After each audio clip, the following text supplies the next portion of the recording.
I'm Veronica Stark, and welcome to my blogcast, where I'll be covering topics relating to holistic vocal coaching and personal stories relating to singing and performance in general. You can find me on Facebook and Instagram by searching @SoulSingerCoach, and don't forget to check out my online course, Sing with Soul in 7 Weeks, on my website, soulsingercoach.com. This is episode 8. An interview with singer, producer, and educator, Dr. Isobel Anderson. Welcome to my first video Zoom interview, my soul singer friends. I have to admit and disclaim that on my side, I wasn't as prepared with my audio recording and regrettably recorded myself with AirPods. Never again. Lesson learned. And instead of spending another week trying to fix the mix, I had to give up on that nonsense because, hey, content is king. And wow, do we have some content for you today. I was so surprised and privileged to have hosted this interview with such a distinguished guest. Let me tell you all about her before we start this extended video episode. Dr. Anderson is a powerful, dynamic woman who has swathed her own path through the jungle of the recording industry by becoming a self-produced musician. Her 4 solo albums have amassed over 25 million Spotify streams, and her sound works have been performed on international stages. She has been published in journals such as Organized Sound and the Journal of Sonic Studies.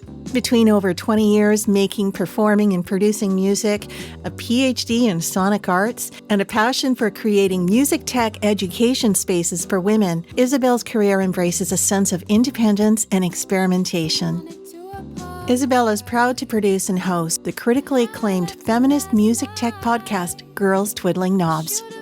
This is all part of her overall vision of helping musicians learn to record and share their music without the confusion or overwhelm, so the world no longer misses out on their unique creative voice. Let's have a listen to some of Isobel's music first before we get into the interview.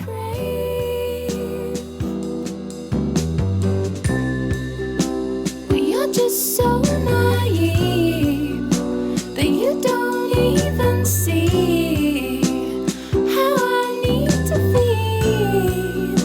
You tease me, and I was young once too, and someone had to show me what you have to do. Come on and feed me, feed me, feed me, feed me, feed me, feed me, feed me, feed me, feed me, feed me, feed me, feed me, then I'll go.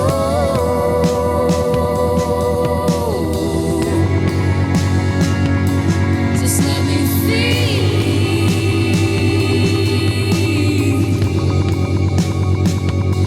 and then I'll go.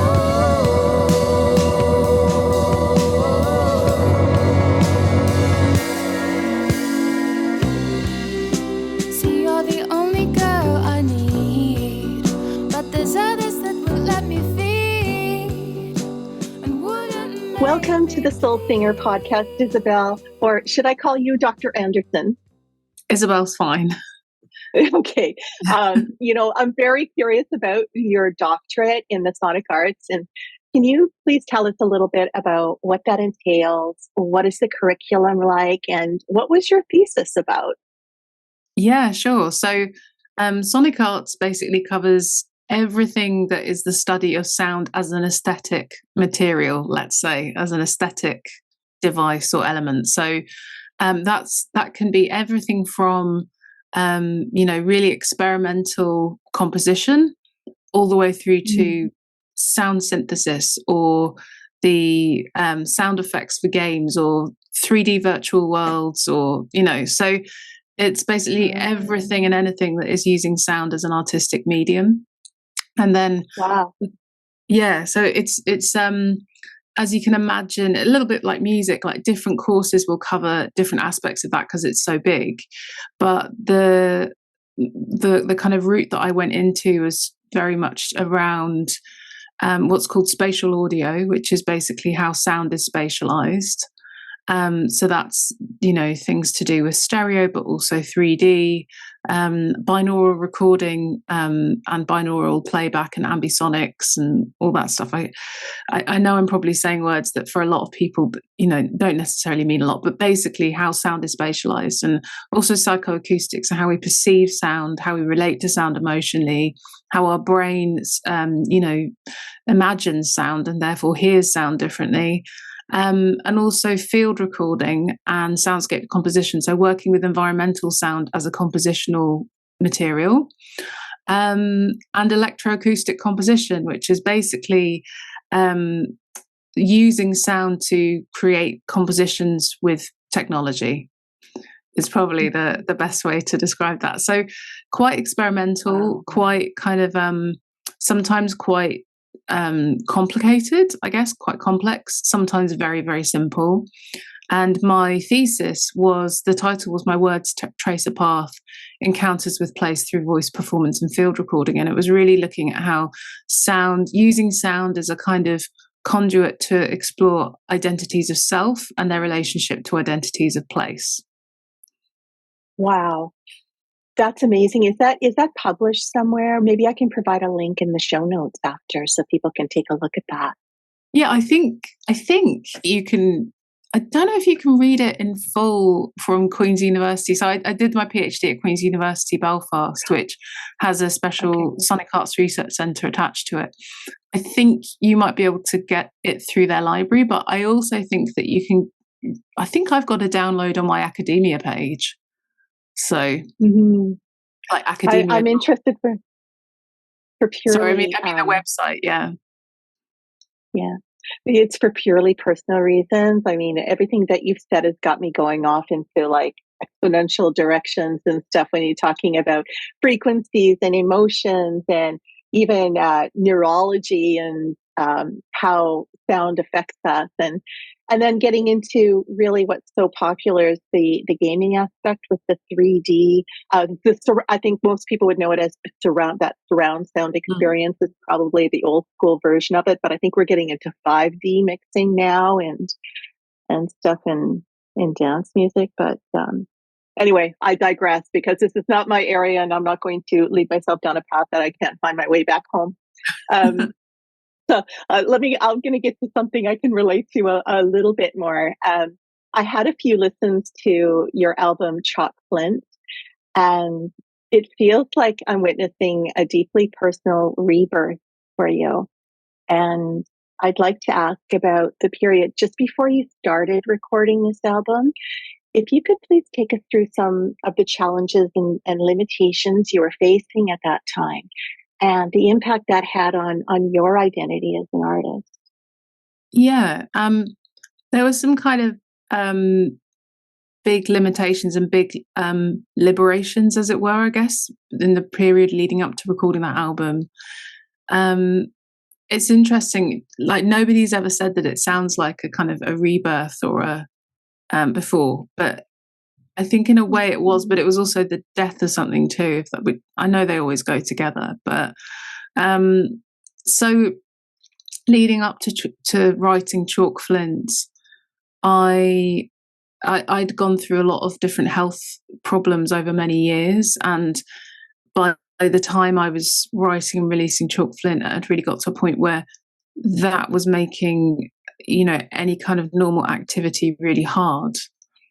Because I'd injured my wrists, and then the kind of chronic pain condition that I suffered from for a long time then meant that became chronic. And so lots of very, very normal things that we all take for granted, or many of us take for granted, suddenly weren't possible. So even making myself a meal wasn't possible, let alone writing and recording an album. So, and I'm always someone that's written on instruments, and I'm always someone that's produced my own work as well.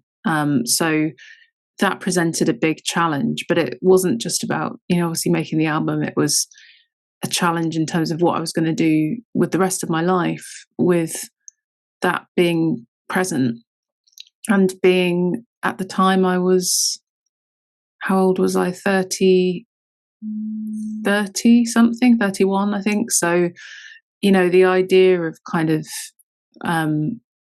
looking out into the expanse of my life and being effectively disabled in that way, that obviously was really difficult. So I'd been going through basically a long period of kind of the loss of my health. And so I was very much, I wouldn't say I was in the darkest phase, but I was in one of the dark phases, let's say. And then, but at the same time, for the first time in my life, I was making money from my music.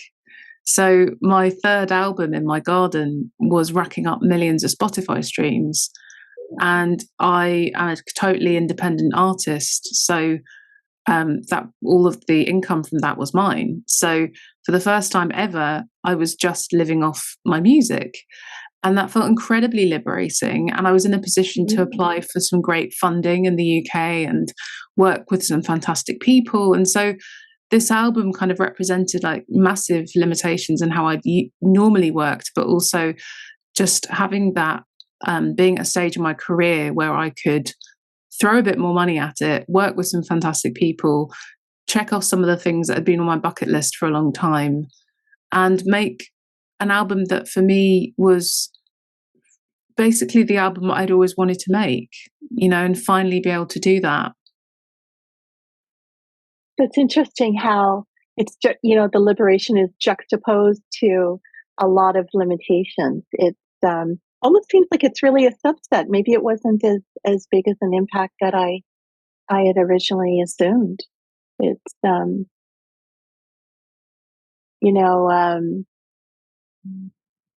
I suppose maybe your identity was already quite solidified as an artist, and this was sort of a subset setback. It didn't have as big as an impact as I thought. I think you mean the kind of health problems? Yeah. I think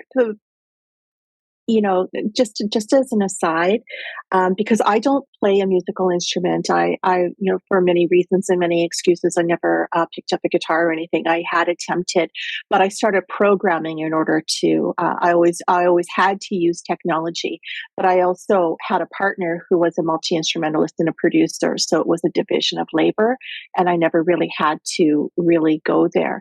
So when we split up, I would have had to, I basically lost my wrists as well. So I was on my own having to go into a learning curve for technology and stuff like that. But I think that effectively what ended up happening is also that I then strained my voice, and because of the way that my body processes injury, that became chronic. And so it meant that I couldn't tour the album after I released it. It meant that I spent at least 6 months pretty much locked in. I couldn't speak. And when I talk about wrist pain, I'm like, I can't write, I can't text, I can't type. So it's not even like it's just affecting my music, it's affecting everything. But then not being able to speak meant that I just basically could hardly communicate. And so then I really just had to step away from my career, and I think that I always was going to have to do that. And I think during Chalk Flint, I was really trying to not do that. But in reality, I don't know how I would ever have kept going the way, in the kind of physical, psychological, emotional state that I was in. So, I think, no, I think it was hugely challenging. But I think that, like I was saying, and I'm sure you can relate to this and other people, when you've been struggling financially so long as an artist, to then be in the position where that stress is left for a period of time, that did feel incredibly liberating. So I was able to actually pay for help to make the album. That would have never have been the case before. But I guess also that I was quite established and I was quite experienced by that point. So I knew the things that I needed to focus on to get the album done, even with those limitations. Oh, fabulous. Well, it sounds like a tremendous triumph. I can't wait for our listeners to hear a little bit more, a little bit more of your music. So if we go back to, say, like your childhood, how did you come to realize this gift for music that you have? Was there a key person in your life that inspired you at the very start? I think there was probably a few people. I think I remember very clearly getting to about 10 years old and being in the choir at school and then being singled out as, you should take a solo, and then realizing, oh, right, I must have a good voice. And then moving up to secondary school, and I remember we had a rock concert every year. So, you could pick whatever pop song you wanted to sing and sing it in front of the school. And I remember doing that in the very first year of secondary school. And I was about 11. And I remember the whole room going quiet, and I was absolutely petrified. And it was that moment I was like, okay, this is something like, no, hardly anyone else, has that effect. This must be something serious. And then I just kind of, it just went from there really. But before I ever wanted to sing or be a musician, I wanted to be an artist. And I think that's always stayed with me, is that really deep down at my core, it's more that I want to be an artist in a kind of bigger sense. And I happened to kind of most easily, and I guess in a way most instantly, fulfillingly communicate that through music and through my voice. But I think that's what's meant that when I haven't been able to make music anymore or sing anymore, I've still been able to tap into that creativity that I think was just there. That was there all along, and I think a lot of people who are that way inclined kind of probably grew up feeling a bit like a little bit of a outsider. And I always had that feeling as a kid, always. I don't know where that came from. I just always felt like I was slightly on the outside looking in at things, especially at other people. And I think that's the artist in me, I think. It's almost like artists are introverted extroverts. Yeah, I am very much in a that. sense. Yeah, I can certainly relate to that. Most people would say, "Oh, you're shy, really?" Like, well, but you have to express yourself, and you do what you have to do to get it out there. Yeah, and I think So that I always remember from a young age really observing things and reflecting on things, but also getting quite weirdly spooked by things or overwhelmed by things. And I think that was my kind of artist, sort of slightly my artist brain on overdrive, like sensitive, I guess. Yeah. Sensitive nature, yeah. And I think that's what I noticed first, as opposed to any particular medium like music or anything else. Like your neural system is taking in all this, the multidimensional world, and I think you're gifted with multidimensional expression. I think so, yeah. In your songwriting, and sorry, Monica. And I'm just thinking of people who encouraged me, though. I was very lucky that my parents were very encouraging. My grandparents were very encouraging. I had a school where they actually did have some good music provisions, some good music teachers. So just to make sure I give a shout out to those people, because I did have some great support in that way. Oh, it's so great to be blessed with that nurturing in those developing years, for sure. It's in your songwriting and in your singing, I really feel your expression as being very intimate, poignant, and soulful. I hear this deep yearning for truth and all these complex emotions that come with womanhood. I don't hear that too often. So what would you say are the key themes that come up for you personally when you're writing? Well, I think that in a lot of my work, you can see some quite, common themes that we would all associate with songs, like, unrequited love and relationships and rejection and all that kind of stuff. I think that there's always been a kind of a thread of almost like smuttiness in my writing. Like, I do like to kind of put in some just some stuff that's about sort of sex and humor and slightly grotesque. I mean, I would say that's quite subtle in it, but if you become a Isobel Anderson fan, you would probably recognize a little bit of smuttiness in there, which is very much, I guess, my personality. I think that I've sometimes drawn on traditional stories from the British Isles to sort of think about how we package up people in a way. Like there's one song that I wrote called Morven's Lullaby, and it's about a traditional Cornish story from the southwest of England, and it's about a mermaid who falls in love with this choir boy and forgets that he can't breathe underwater. So when she brings him down to her home, he dies. And I think that there's just something interesting about how those kind of traditional folk stories can give us these archetypes to look at people, and sometimes that's in ways that are very stereotypical gender-wise or whatever else, but sometimes they're in ways that are really quite subversive.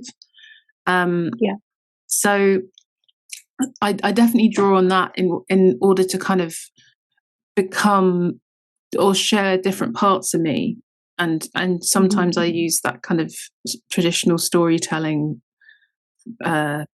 influence to do that, I guess. Again, it's quite subtle, but if you listen to a lot of my stuff, you might start kind of picking that up. Another thing that I think does come through is this connection with places that I've always felt very, very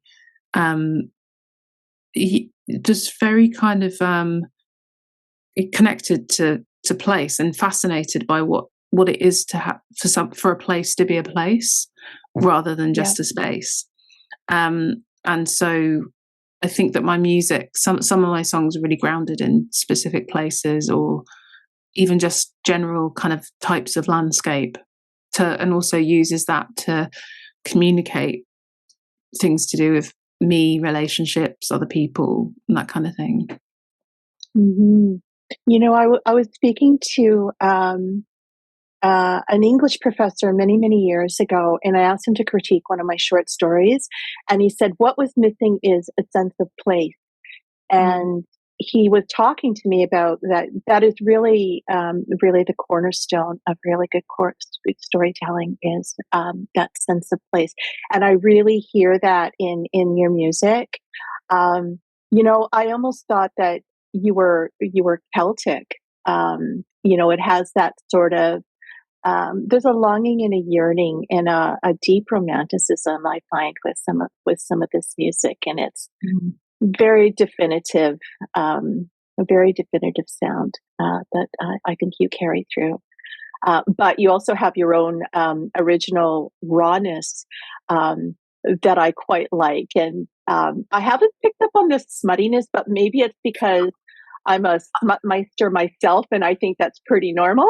Do you know what? I'm thinking that because you were mentioning Chalk Flint, I think it's in my probably more in my earlier albums. I think Chalk Flint became a bit more political, actually, thinking about the content. So Chalk Flint became, because I was a bit older, and I think a lot of my love life stuff had kind of settled down. I'm still with the person that I was with when I was writing Chalk Flint. Now we're very much kind of happily settled down. So I think that Chalk Flint became more political. So it became about, it kind of became about, I guess, about staying alive, like surviving in a way, I guess. And like a woman's place. Yeah, I think so. I think, like there's a song which is called 4284/I'm a Life, and that's about the abortion rights movement that was going on in Northern Ireland at the time, because it was still illegal there. And it's legal now. It's problematic though, but so that's about a woman's story of traveling from Ireland to England to access abortion services. And 4284 was the number of women who'd travelled just the year that I released that song to 4,284 from Ireland to the rest of the UK, as in Ireland and Northern Ireland to the rest of the UK, because Ireland is obviously not part of the UK, but Northern Ireland is. Right. Yeah. So and then there's another song called What You Leave, which is about my grandma, and that's about Alzheimer's and her kind of watching her leave, but not being allowed to, in a sense, because she was still technically alive, but you watch that person kind of very slowly leave. So yeah, I think there's a few different strands, but I guess I called it chalk flint because it was very much kind of coming back to, I guess I was in a place where I was old enough to feel like I could revisit something of my formation. And so chalk and flint are the two notable sort of, what would you call them, rocks or rock materials in the landscape where I grew up. So I kind of use that to talk about my formation as a human as well. That's very dynamic indeed, Isobel. I could think about that and ponder for the next half an hour. Wow. It's, I really want to dig deep into your back catalog now and take more listens to it. I was really impressed by it has chalk flint is a really good, it's probably one of your more, in quotes, pop records, but I still hear that experimental nature in the production, and in just the overall production vision. Yeah. So good segue to your technical skill set. You have some really valuable technical information for musicians on your website, femalediymusician.com. And one of my favorite lines in there is when you talk about training your ear to listen like a producer. So when we as singers are listening to ourselves in a recording, what are we listening for in a technical sense? I mean, I suppose that there's the performance aspect, and then there's the frequency mix aspect.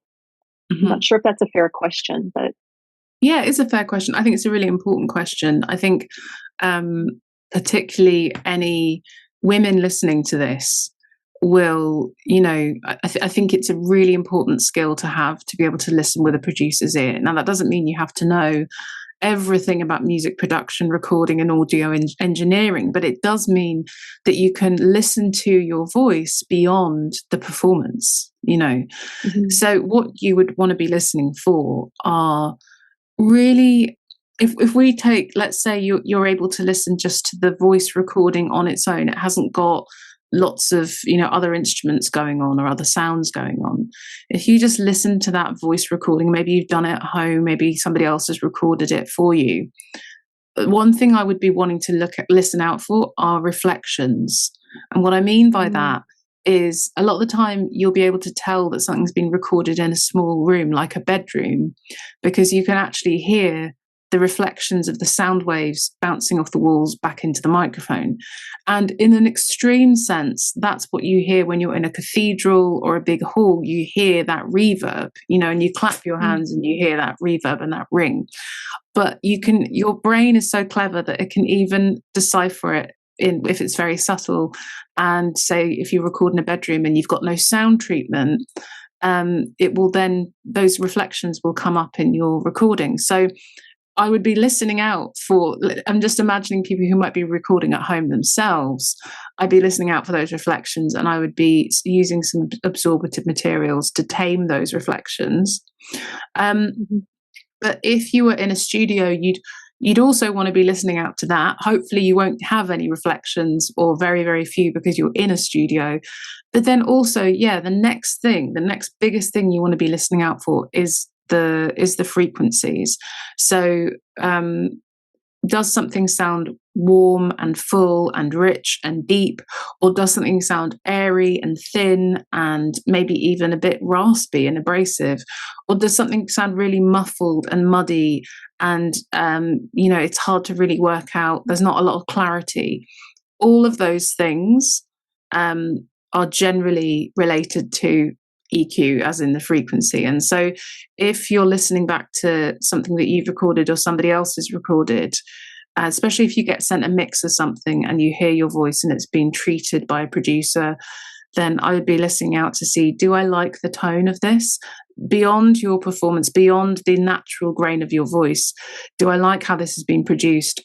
Do I like the fact that it's got clarity on the high end, as in you can really hear those nice let's say what would you call it, punctuation, what's the word for the s's and the clarity on that, and then also but is there still depth to your voice? Is there so many mid and low frequencies that it's overpowering and it's starting to sound muddy, so I would be starting to listen out for that. I know that if you're new to this stuff, that can feel quite overwhelming even in of itself, but at the very least I'd just be start listening beyond your vocal performance and start tuning into the tonal quality of the recording, whether something sounds like it's been recorded in a nice clean dry space or whether you're picking up those reflections. And then even in terms of the overall track, how is it balancing out volume wise? How's it balancing out panning wise? And just listen to a pop song, even just stick a pop song on and start listening to how many instruments can I pick out in here? Simple as that. That will start training your ear to be more listening like a producer. Like a reference track. Yeah, it could be a reference track. Yeah. I mean, but just stick your favorite artist on. And a lot of the time what we'll do is we'll naturally listen to the thing that we're most experienced in or most drawn to, which for a lot of singers will be our voices. If you're a songwriter, it'll also be the lyrics and the melody. But listen beyond that. So force yourself to listen to the drum beat, force yourself to pick out how many instruments can I hear, challenge yourself to see if you can pick out where there's any volume changes or where there's some different effects being used. You don't have to name the effects, you don't have to know what they are, but just to start noticing that and really paying attention to that. That is the beginning of training that ear to be like a producer. I love the production world. I'll probably always be a student at this for the rest of my life. Speaking of production itself, I'd like to see if I can get your technical viewpoint on something that's been bugging me for the last little while. When I started to come back online after a bit of a hiatus due to health issues myself, I started my course and coaching journey last year, and I started researching, okay, what's happening now? What's new? What are other singers doing in karaoke groups? And I came across these karaoke apps like Smule or Ultrastar Deluxe or Sing Plus. I was listening to some of these recordings and duets people were doing, and I thought, this can't be real. These effects are so heavy and, it was so popular. So I thought, okay, well, I'm going to open my mind and try it. And for me, it was horrible, like singing into iPods, and rather than using a proper mic in a basic studio setup, it just felt too weird for me. And I was hoping you could give me some technical insight into these new karaoke apps as compared to, DAW or digital audio workstations. Am I right in thinking that these apps are like Instagram filters for the voice? I mean, I've never looked into them, so I'm really not the right person to ask, to be honest. But Yeah. I really wouldn't want to comment. Who knows? Maybe they're amazing. I don't know. But I think that for some people, they'll really like the way that they work and the way that they sound, and they would feel more comfortable with that. Just like how for some people, they want to use an Instagram app rather than go and buy Adobe, Illustrator or whatever and sit and do that. So I don't think they're necessarily a replacement for going and recording in a studio or setting your own home studio, space up. But I think if they help people play with their ideas and, share stuff, then that's fine. I haven't looked into these particular apps to really make a comment on what's going on technically or what difference they might have to using a DAW. But what I can say is that a lot of more recent software and apps have become much more sophisticated, and if you can record with GarageBand on your phone, that I'm sure there's lots of other apps where you can do some really cool stuff. And I think it's really, really important to not just discount something because it's an app, because I think some very, very cool technology is coming out, and just some very, very convenient technology is coming out as well. So for example, I just delivered my first retreat all about how to start field recording. And a lot of people were using smartphones because smartphones have got so much better. You can now get apps like Dolby On is an amazing recording app, which Dolby have designed for smartphones. So definitely I would say to anyone, don't be too sniffy about using an app to record, because it's become a lot more sophisticated. Now, does that mean that replaces a studio or replaces creating your own home recording space? No, not necessarily, particularly, depending on the genre and how you like to make music. But that's my take on it in general, let's say. Yeah. No, that's really good advice, because I think I sort of started out in a studio environment quite young, so I didn't really know any different. And I need to learn to have fun, I think. not taking it so seriously and stuff, because I was sniffy about it, to be honest. I was sort of like, what is this? And because I think it's like, it's that point of head reference, how when people are recording, with my monitor mix, I like to have some effects because that really helps me to perform, right? And a good producer will help you with that.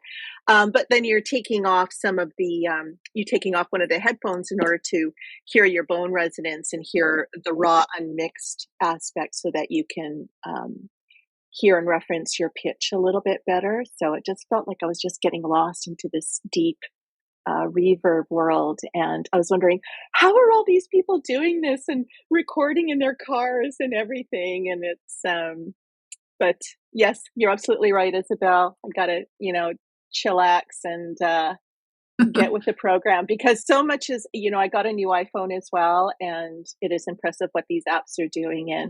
And that's, what I love about your female DIY musician website is how you're breaking down this very intimidating subject and making it, truly achievable for people.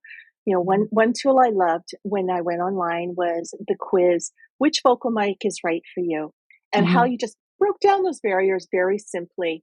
That can trick us into being overwhelmed and giving up on even trying proper recording projects. Can you explain generally for beginning singers why certain microphones would be better for certain voices?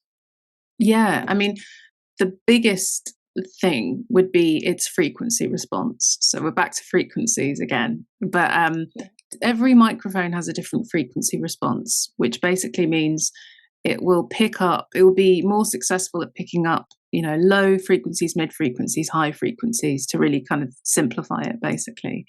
So you could have the same microphone, or you could have two different microphones, I should say. And one of them you'll hear and it will sound really kind of much, much warmer, much richer. Another one you'll hear and it will sound less so, and it might even sound a bit airy and thin. And that's largely because of their frequency response. The thing is, though, is that everyone's voice is different as well. So my voice could be quite kind of warm and rich already. So maybe I don't need to have a mic that's going to warm my voice up. Maybe I can stand to have a voice that's going to accentuate the higher frequencies and give it a little bit of airiness and clarity on the high end, for example. Whereas somebody else might have a voice that is quite thin and wispy and airy, and they won't want that mic that's going to just kind of deepen the lower range of their register. So it's not a case of, a lot of the time online you'll hear people say, oh, you should only ever record with this mic, or this mic is the best, or this mic is awful. And honestly, just whenever you hear that, just know that's absolute bollocks.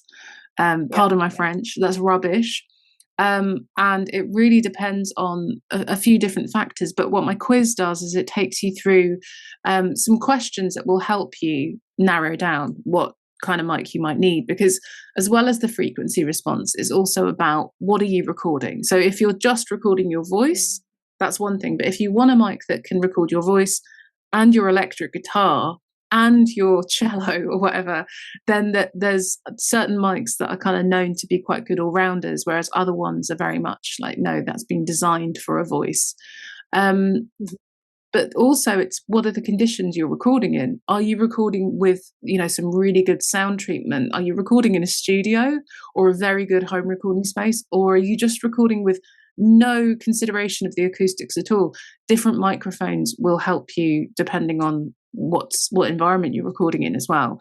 So there's a few different factors that I made the quiz because I knew how confusing that could be, but also that I knew people were being told, don't use that mic, it's awful. For example, in particular, the SM58, which is the mic that a lot of people use live. That's a wonderful mic that's really very affordable, and lots of people will use it in a studio setting because it's so reliable. It has a great tone, very kind of even, clear response to people's voices. And it stands up really well between that and mics that cost thousands of pounds. So you'll often, I see on the comments of my my quiz posts, when I do a post about this quiz, and especially if I push it as an advert to try and get it in front of people, there are people on the thread that will say, like, there's an image with the post, for example, of an SM58, and they'll say, that's not even a studio mic, that's a live mic, because people on Facebook are always trying to find reasons why you don't know what you're talking about. And it's that kind of thing. It's like, actually, no, loads of mics can respond very differently to different voices, and it really depends what you're recording, where you're recording, the genre you're recording, so that's why I made the quiz, basically. I think it's fabulous. You've thought of everything, Isobel. I would encourage everybody to check this out. And I was excited when I saw your posts on Instagram and learning about your podcast, Girls Twiddling Knobs. And I recently joined your podcast Facebook group. Mostly, I'm really impressed by so many dynamic and talented women in your growing community. And as an educator and a mentor, what have you been observing and learning from them so far? Are you noticing common challenges and inspirations from these fabulous women in music?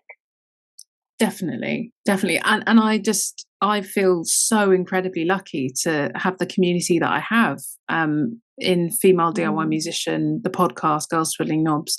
Like you say, there's so many talented, dynamic, intelligent people in there. So that's wonderful. What I learned from a lot, being in that community, observing people in my community, is there's a couple of big factors that are probably the biggest challenges. One is, let's see, there's a challenge where there's like two challenges behind it. There's a challenge where people think that they don't have the right equipment to start recording and producing themselves. And when I talk to them about what equipment they actually have everything they need. And so what's going on underneath that is usually either they've been told again and again and again that usually by some guys in their life, that because they usually know a couple of guys in their life who are into production and stuff, they've been told by them that unless you have this, this and this, you won't be able to produce professional sounding music, which again is rubbish. So they've been told that. Or the other reason why they think they don't have the right equipment is because it's a way of avoiding actually doing the work. If you, which I think all of us can identify with this. I certainly can identify with this. It's easier to pin it on an external factor than to actually say, well, do you know what? I could just get started with what I have. And it may not be perfect, and it may not be exactly what I can see, every top 10 list of microphones is telling me to buy or whatever. But if I start with what I've got, then I will make progress and I'll be further ahead than where I am now. So a lot of the time, that's the big challenge that people bring to the community or to me, is I don't have the right equipment. And there's those two things going on underneath that. And then the other thing that people bring is a lack of time. And I think that's something that I noticed in myself, and I've noticed in many people I know, is that we're just getting busier and busier and busier and busier every single year. I think, obviously technology has always been there to try and speed things up and therefore, in theory, save us time. I think really what it's done is meant that we just therefore feel pressured or are pressured to just do more, to just be more productive, accomplish more. So I see a lot of the time people finding it really hard to make time for their music. And again, sometimes what's really going on is that it's a way of not doing the work. It's a way of staying in your comfort zone of being busy rather than being uncomfortable, learning something new, making music, sharing music, putting yourself out there, being vulnerable. Again, this is not judgment for me. I totally understand this. Sometimes it's about, I think there's a difference between being busy and overwhelmed. So a lot of us now in our culture, I think, we're overwhelmed because we're overwhelmed by the amount of information that we are consuming every single day. If you've got most people to be really honest about how they're spending their time, they're probably spending at least a couple of hours throughout the day on their phone, just scrolling through social media, and when you think about that amount of time, that's a lot of time that people were actually spending on other things, like probably making music just idly at home, or doing a jigsaw, or doing something crafty, or something a little bit more creative that was not just ingesting information. And I think a lot of us we're more overwhelmed than we are busy, probably, if we really are honest. So those are some things that I see as challenges amongst the musicians in my community. The things that I find really inspiring about the musicians in my community is just how incredibly supportive they are to each other, and that just, there was not a vehicle to give that to each other as women in the industry before. And so now, because of the internet, it's easier to do that. But the way that I see this community interact is really special, and it's a space that I feel that gives me life and gives me energy. And if I've had a bad day, I honestly feel uplifted, even though these are people on the other side of Facebook. But it's amazing to see the power in that. So that's something I find very inspiring, and just like you're saying, the sheer breadth of talent, experience, intelligence, it's an incredible community of really interesting people. So that's something I really cherish. Yeah, community is so valuable. We need to get out of our heads and get locked into these habits. I notice that myself and other people, we put off those things that we don't know. Because it's too, like, as you say, overwhelming to figure out how to do it. And I think it comes down to, with music, project management and understanding those steps better. So definitely mentorship and training is something that we need to reach out for to get us there. So that brings me to your course now. You have a wait list, I think, going for your training course, the Home Recording Academy. Yeah. Can you tell us more about that program and why you decided to concentrate on a female-centered approach with this? Yeah, obviously from my background, I've gone all the way to PhD level with sound and recording and composition. So, effectively production as well. So I had noticed the whole time how out of place I felt as a woman in that area. And I also noticed how it made me feel very shy, very unconfident, that I had some, not very pleasant experiences sometimes, even though I'd also known some wonderful musicians of all genders in that space. So that was one thing. I felt, well, there's always this question of, why are women not applying to these courses? Why are women not producing more music? Why? Where are they? Is it because they just don't want to? And I knew that wasn't the case. I knew that the way that those spaces were set up, the culture of them, and the way that the art form and the craft and the information is shared, it's not set up for women. Women are always in the minority when it comes to physical presence and even, thinking behind these things. So there was that. I also I also really wanted to make something that would actually genuinely help change. I know this sounds a bit ridiculously ambitious here, but change the industry in some way. I was frustrated as a woman in the industry in general, like irrespective of recording and production. And when I trace back my own path, the reason why I had got into a position like I described at the top of this podcast, where for the first time ever I was making money from my music, was because I'd recorded it, I'd produced it, I'd released it myself. I hadn't had to wait for somebody else to do it for me. I hadn't had to compromise on my creative vision. I hadn't had to be in situations where I felt unsafe or disrespected. I'd always been able to leave that, because it's not like I'd never experienced it, but I've always been able to leave that because of developing those skills. And so when I was thinking, how do I make something that's going to, change the industry for the better? I was like, women really need to learn how to record their music, how to produce their music, so that at the very least, they understand the process and they can take more control in it. And they can walk away from situations that are just not good for them. And they don't have to put up with someone basically being, disrespectful and not a good collaborator. But at the most, maybe they can do what I've done. Maybe they can record their music, produce their music, release their music on their terms, and not feel trapped and powerless and like they're just wading through or stagnant. There's so many hidden women in music because they are having to wait for male gatekeepers to give them an opportunity. So I could see this gap in music technology and music technology education, but I could also see that these skills were the route for many other women to finally have a voice and finally share their music. So that's where Home Recording Academy started. I think you are changing the world, Isobel. I think you are. It's quite,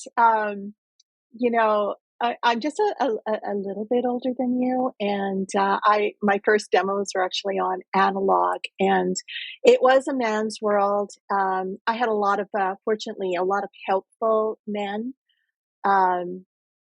as I was coming up, but you rarely see female producers or women at the board. And I know that in some recording academies that they had here, there's maybe one or two women, and because of the competitive nature of men, it's really hard to get to be a girl twiddling the knobs and getting your chance, Really because we're like conditioned for collaboration rather than competition in a sense. And I think it's extremely important work that you're doing, and I'm so grateful that you've taken the time to explain a lot of what you're offering to everybody. Just to be clear as well, it really informs how I've designed the course. So obviously I'm teaching all the fundamentals of recording, production, mixing, all of that stuff. But we start the course with looking at what might be the music tech mindset blocks that have held you back so far. That's something that they would never put into a music technology course, where they presume that everyone that's turning up is basically going to be a bloke. But I really specifically look at, what might be going on already that stopped you. What are some of the experiences you've had that may be making you a bit scared about engaging with this? And also, I really draw on the kind of more conceptual, creative side of production, because I know that so many women are genuinely interested in that and really, really good at that.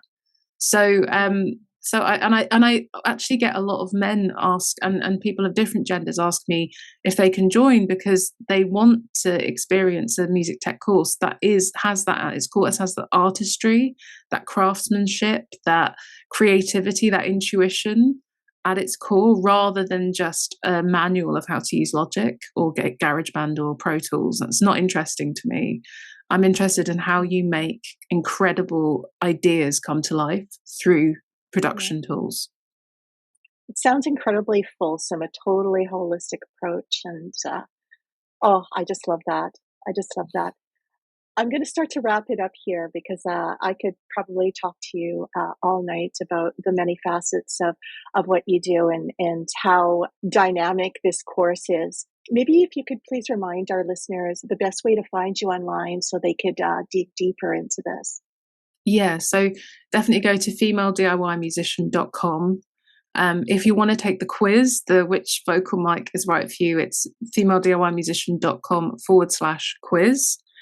And if you want to find out more about Home Recording Academy, it's femalediymusician.com/waitlist. And that it's got everything on there. And I'm on Instagram at femdiymusician, and you'll see me doing lots of ridiculous reels and making an absolute hit of myself, all in the name of getting more women to start recording production. You're a fabulous dancer, I Yeah. have to say. I love it. I love it. I love it. Fabulous. You know, Isobel, your dedication to the arts and sharing your valuable knowledge in music is incredibly inspiring to me. And I'm so grateful for your time here today. All right. Thank you so much, Isobel. I hope we can have you back soon. Yes, that'd be wonderful.